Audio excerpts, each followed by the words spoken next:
بسم الله إن الحمد لله نحمده ونستعينه ونستغفره ونعوذ بالله من شرور أنفسنا ومن سيئات أعمالنا من يهده الله فلا مضل له ومن يضلل فلا هادي له وأشهد أن لا إله إلا الله وحده لا شريك له وأشهد أن محمدا عبده ورسوله صلى الله عليه وعلى آله وأصحابه والتابعين وتابع التابعين ومن تبعهم بإحسان إلى يوم الدين أما بعد نواصل درسنا في شرح العقيدة الواسطية لشيخ محمد خليل هراس وما زلنا نتكلم في معنى كلمة التوحيد وهي كلمة لا إله إلا الله وهي تدل بصدرها على نفي الإلهية عما سوى الله تعالى وتدل بعجزها على إثبات الإلهية وحده. كلمة التوحيد لا إله إلا الله sadruha bagian awalnya menunjukkan penafian sifat ketuhanan dari seluruh yang selain Allah. Sedangkan ajzuha bagian belakangnya menunjukkan atas penetapan sifat ilahiyah hanya baginya sendirinya. Barangkali akan lewat bersama kita kalimat sadruha dan ajzuha. Biasa kalimat sering mengandung dua bagian. Seperti kalimat tauhid, la ilaha illallah. Fala ilaha sadruha wa illallah ajzuha. Sehingga jangan kalian terjemahkan sadr dengan dada dan sebagainya. Jangan kalian terjemahkan ajiz berarti kelemahan, tidak mampu atau ajuz orang tua dan sebagainya. Bukan, belakang. Ini bagian depan. Dan ini sering dibahas kalimat sadruha wa ajzuha di dalam pembahasan syair-syair. Biasanya syair ada dua juga, dibagi dua. Laisal jamalu bimi'zarin fa'lam. Tapi cara penulisan syair tidak begini. Tapi begini. Sama seperti tadi. 1, 2, 3, 4. Laisa al-jamal, bukanlah kecantikan itu bimi'zar.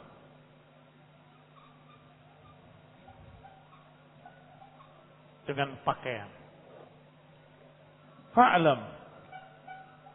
Wa in ruddita burda. Burda ini pakaian yang paling bagus. Bukanlah keindahan itu, bukanlah kegantengan itu dengan pakaianmu.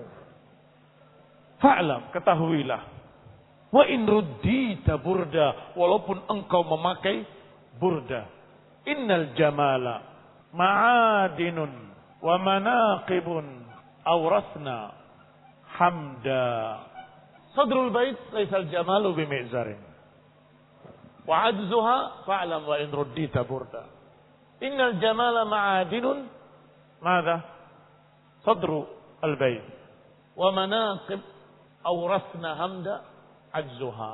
Wa hakadha barakallahu fikum. Di dalam pelajaran kalian nahwu sering membawa contoh-contoh dari syair, sahih? Kemudian dikatakan bawahnya wasadruha kada wa kada. Itu awalnya. Wa adzuha kada wa kada. Wala budda fiha min idmari khabarin. Taqdiruhu la ma'buda bihaqqin mawjud illallah. Dan perlu ada sesuatu yang mudmar. Kedudukannya sebagai khabar. Mudmar itu artinya tersembunyi. Tidak terucap tetapi terpahami. Tidak tersurat tetapi tersirat. Ya? Apa takdirnya? Ma'bud bihaqqin mawjud illallah. Berarti ketika disebut la ilaha illallah, maka yang pertama tidak ada ilah, ini ma'bud bihaq. Khabarnya mawjudun, tidak ada ilah. Kamu akan berkata, itu kan terjemahan bahasa Indonesia tidak ada. Padahal bahasa Arabnya tidak ilah. Iya kan? La artinya apa? Tidak. Ilah Tuhan, tidak Tuhan, kan begitu. Loh, mana kalimat adanya dari mana? Tidak tersurat tetapi tersirat. Tidak tertulis tapi terpahami. La ilaha mawjud. Tidak ada ilah yang ada atau tidak ada ilah illallah kecuali Allah SWT. Dan ilahnya juga yang dimaksud sesembahan yang hak. Mengapa? Kalau sembahan yang batil ada. Ada enggak? Ada. Sesembahan yang batil banyak. Sehingga di dalam Al-Quran kadang disebutkan dengan jamak. Itu ada pertanyaan dari orang-orang yang sok pintar. Katanya tidak ada ilah kecuali Allah. Tapi dalam Al-Quran sering disebut dengan jamak. Alihatahum, Tuhan-Tuhan mereka. Berarti ada dong. Ini sok pintar namanya. Sok mau kritis. Padahal tidak mengerti makna yang dikandung, makna yang dimaksud dalam bahasa Arab, apalagi secara syariatnya. Kalau ilah-ilah yang ma'bud bil batil, yang disembah dengan kebatilan, ya ada. Maka itu alihatahum, itu Tuhan-Tuhan mereka yang batil. Sehingga makna la ilaha illallah adalah la ma'buda bihaqqin. Tidak ada yang disembah dengan hak, dengan benar, kecuali Allah saja. Maka yang mereka sembah semuanya batil. Baik. Itu pentingnya i'rab dan pentingnya takdir. Takdiruhu mawjud. Qala, selanjutnya dikatakan wahdahu la syarikalah. Sendirinya tidak sekutu baginya. Fahuwa ta'kidun lima dallat alaihi kalimatut tauhid. Itu penegasan dari apa yang ditunjukkan oleh kalimat tauhid. Wahdahu untuk mentakkid isbatnya, la syarikalah untuk mentakkid menegaskan penafiannya. La ilaha nafi, sedangkan illallah isbat. Wahdahu ini kecuali Allah saja sendirinya. La syarikalah, tidak ada sekutu. Berarti kalimat la syarikalah ta'kidan li an-nafi, pada penafian. Iqraran bihi wa tauhida. Ucapan Syekhul Islam Ibnu Taimiyah masih ada kalimat di belakangnya iqraran wa tauhida. Iqraran bihi, terjemahan bahasa Indonesianya sama, ikrar. Ikrar adalah ikrar. Masdarun muakkidun li ma'nal fi'il. Dia adalah masdar yang menegaskan makna yang terkandung dalam fi'il asyhadu. Saya bersaksi dan mengikrarkan. Baik. Berarti bersaksi itu sudah mengandung ikrar. Apa kemarin bersaksi? Harus ada 3 padanya. Baru dikatakan syahadah, persaksian. Kalau enggak ada, bukan persaksian. Yaitu iqraran bil lisan, mengikrarkan di lidah, wa'tiqadan, dan keyakinan di dalam hati, dan amalan dalam anggota badan. Sudah dibahas kemarin. Kenapa dicatat ulang? Lupa kemarin gak nyatat. Syahadah barakallahu fikum. Harus ada iqrar bil lisan dan harus ada i'tiqad bil janan dan harus ada amalun bil arkan. Nun. Nuniyah. Harus ada iqrarun bil lisan, harus ada i'tiqadun bil janan. Janan itu qulub. Dan fi'il pembuktian di dalam arkan. Arkan itu anggota badan. Tangan, kaki, mata, telinga, semua tubuhnya itu arkan. Baik, berarti ikrar sudah disebut di dalam syahadah. Mengapa disebut lagi iqraran bihi, sebagai ikrar dariku? Orang ketika berbicara, apalagi berbicara tentang berita-berita tentang hari kiamat dan seterusnya, kamu akan tanya, ini siapa? Muslim apa bukan? Ya kan? Kalau Muslim, alirannya apa? Pemahamannya apa? Apakah mengikuti sunnah atau tidak? Maka dianjurkan, disunnahkan, dicontohkan oleh Nabi. Sebelum berbicara, muqaddimah dulu. Asyhadu an la ilaha illallah. Saya bersaksi bahwa tiada ilah kecuali Allah. Wahdahu la syarikalah. Wa anna Muhammadan abduhu wa rasuluh. Sebagai apa? Ikraran. Saya ini Muslim, mengesahkan Allah, bukan musyrik, dan saya pengikut sunnah. Khairul hadits kitabullah. Sebaik-baik ucapan adalah ucapan Allah. Wah, berarti pengikut Quran. Dan sebaik-baik bimbingan adalah bimbingan Rasulullah. Berarti pengikut sunnah, Masya Allah, ahli sunnah. Semoga Allah memberikan salawat kepadanya dan kerabat-kerabatnya dan para sahabatnya. Masya Allah. Berarti memuliakan sahabat, bukan Syiah. Sehingga ketika berbicara diterima. Karena muqaddimahnya mengenalkan saya Muslim, mukmin, muwahhid, sunni. Ila akhirnya. Ditegaskan lagi oleh beliau dengan kalimat iqraran bihi wa tauhida. Sebagai ikrar dari saya dan sebagai pengesaan kepada Allah subhanahu wa ta'ala. Yang dimaksud ikrar di sini tentunya ikrar bil qalbi wal lisan. Ikrar yang terkandung di dalam lidah dan juga di dalam hati. Dan ucapan tauhidan ay ikhlasan lillah, sebagai pemurnian ibadah kepada Allah Azza wa Jalla, berarti mengikhlaskan. Fil ibadah, dalam ibadah. Fal muradu bihi tauhid al-iradi at-talabi al-mabni ala tauhid al-ma'rifati wal isbat. Yang dimaksud tauhidnya adalah tauhid iradi at-talabi, yang dibangun di atas tauhidil ma'rifah wal isbat. Pembahasan agak panjang. Tidak mengapa. Yang penting kalian mendapatkan faedah walaupun agak lambat selesainya kitab.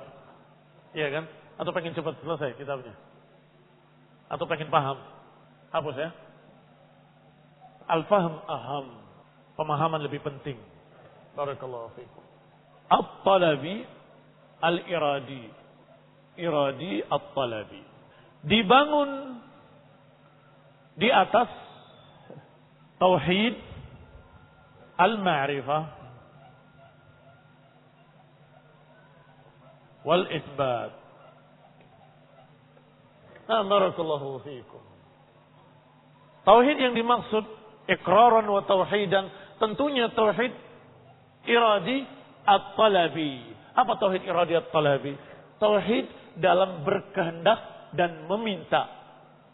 Atau tauhid dalam al-qasad, menunjukkan sesuatu dan meminta sesuatu. Tidak menunjukkan kecuali kepada Allah.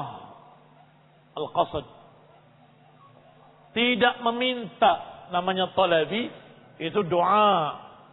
Apalagi istighatsah. Apalagi ta'awud. Berlindung. Semua itu talabi. Meminta sesuatu. Berdoa meminta sesuatu. Istighatsah meminta sesuatu. Berlindung meminta perlindungan. Itu semua talabi. Sekian banyak bentuk-bentuk ibadah talabi. Adapun iradi mengarahkan yang qasad tadi. Apa qasad? Salah. Untuk siapa tujuannya? Untuk Allah. Puasa. Untuk siapa tujuannya? Untuk Allah. Haji. Untuk siapa tujuannya? Untuk Allah. Sedekah. Untuk siapa? Karena siapa? Karena Allah. Itu semua iradi. Al-qasad. Baik. Dan itu yang dimaksud oleh Syekhul Islam Ibnu Taimiyah. Iqraran wa tauhida. Sebagai ikrar dariku dengan lisan dan hati. Dan sebagai pengesaan Allah dengan ibadah. Karena aku beribadah kepada Allah. Aku menujukan untuk Allah. Aku mengharapkan dari Allah. Maka itu tauhid iradi at-talabi. Dan ini, tauhid ini dibangun di atas ma'rifah wal isbat. Dibangun di atas tauhidil ma'rifah wal isbat. Tauhidil ma'rifah wal isbat tidak berkait dengan amalan. Amalan yang ini. Berkait dengan apa? Ma'rifah, mengenali, wal isbat, penetapan. Ini pembagian dibahas oleh Ibnu Qayyim rahimahullahu taala dan dinukil di dalam kitab Fathul Majid di awal. Mudah-mudahan masih ingat. Ikut semua awal kitab? Ada enggak? Awal kitab Fathul Majid itu ada. Sehingga sepertinya ada perbedaan, katanya tauhid dibagi 3. Uluhiyah, rububiyah, dan asma wa sifat. Kenapa sekarang dibagi 2? Tauhid al-iradat talabi dan tauhid ma'rifah wa isbat. Sudut pandangnya. Kalau yang membagi 3, al-uluhiyah, ar-rububiyah, al-asma wa sifat. Maka kalau kita melihat pembagian yang 2 tadi, uluhiyah yang dimaksud dalam tauhid iradi at-talabi. Mengesahkan Allah dalam ibadah. Uluhiyah. Ma'rifah wal isbat. 2 ini. Rububiyah dan masalah sifat. Tapi rububiyah. Hanya mengenali dan meyakini bahwa pencipta langit dan bumi adalah Allah. Yang mengaturnya adalah Allah. Yang menakdirkannya adalah Allah. Yang memilikinya adalah Allah.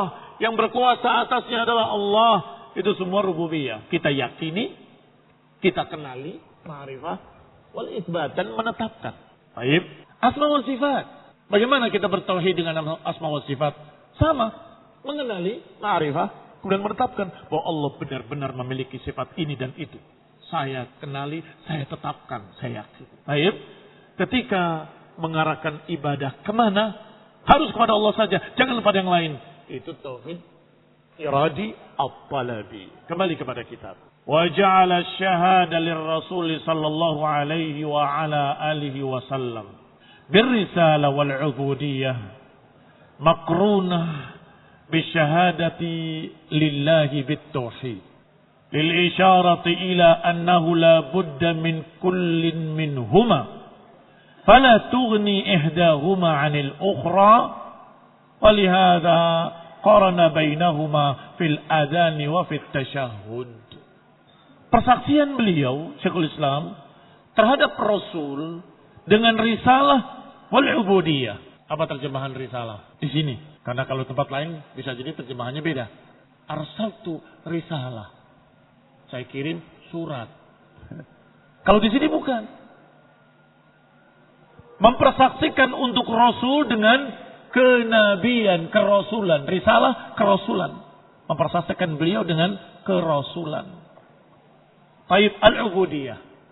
Apa terjemahannya di sini? Ibadah. Ubudiyah kan biasanya ibadah. Al-uluhiyah sering disebut dengan ubudiyah. Di sini beda. Di sini kehambaan.